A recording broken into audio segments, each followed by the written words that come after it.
സ്വകാര്യ സർവകലാശാലകൾക്ക് അനുമതി നൽകരുതെന്ന് AASF നേരത്തെ സർക്കാരിനോട് ആവശ്യപ്പെട്ടതാണെന്ന് സംസ്ഥാന സെക്രട്ടറി പി കബീർ. വിദ്യാർത്ഥി സംഘടനകളുമായി സർക്കാർ ചർച്ച നടത്തിയിട്ടില്ലെന്നും സ്വകാര്യവൽക്കരണം വന്നാൽ വിദ്യാഭ്യാസം കച്ചവട ചരക്കായി മാറുമെന്നും AASF സംസ്ഥാന സെക്രട്ടറി പി കബീർ പറഞ്ഞു.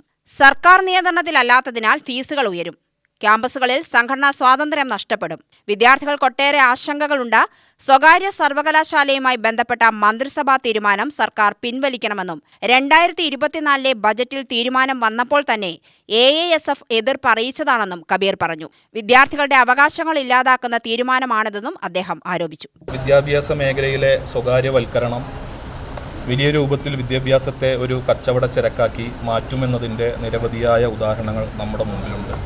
അതുകൊണ്ട് നിരവധിയായ കാരണങ്ങൾ ഇതിപ്പോൾ ഈ വന്ന തീരുമാനപ്രകാരം ഈ സർവകലാശാലകളിലെ ഫീസ് ഘടന എത്തരത്തിലായിരിക്കുമെന്നുള്ള ഒരു ക്ലാരിഫിക്കേഷൻ അതുമായി ബന്ധപ്പെട്ടില്ല.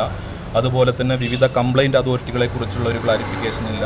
അപ്പോൾ വിദ്യാർത്ഥികളുടെ ജനാധിപത്യ അവകാശവുമായി ബന്ധപ്പെട്ട ഒരു കാര്യങ്ങളൊന്നും ഇതിൽ സൂചിപ്പിച്ചിട്ടില്ല. അപ്പോൾ ഇതെല്ലാം തന്നെ ക്ലാരിഫൈ ചെയ്തുകൊണ്ട് വിദ്യാർത്ഥി സംഘടനകളുമായും അധ്യാപകരുമായും വിദ്യാഭ്യാസ മേഖലയിലെ വിദഗ്ധരുമായും എല്ലാം തന്നെ സമഗ്രമായൊരു ചർച്ച നടത്തിയതിന് ശേഷം വേണം ഇത്തരത്തിലുള്ള വിദ്യാഭ്യാസ മേഖലയിലെ ഒരു മാറ്റത്തിലേക്ക് പോകാൻ എന്നുള്ളതാണ് AASFന് സൂചിപ്പിക്കാനുള്ളത്. അടിസ്ഥാനപരമായി വിദ്യാഭ്യാസ മേഖലയിലെ സ്വകാര്യവൽക്കരണത്തിന് AASF എതിരാണ്. അതുകൊണ്ട് ഈ തീരുമാനത്തിനെതിരെ ശക്തമായ പ്രതിഷേധം ഞങ്ങൾ രേഖപ്പെടുത്തും.